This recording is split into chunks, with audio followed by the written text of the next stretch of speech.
Oh God. It is Bonanga, mommy. It is Bonanga. You can see it all over me. Can't you see me? This time around, twins me. Ireti o tún bẹ̀rẹ̀. You are starting with twin again. How you know?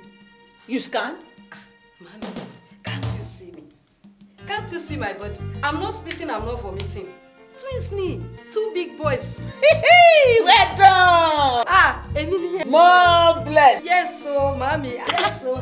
Hey. Look, with the way Chief is going now, mommy, you two should be expecting twins.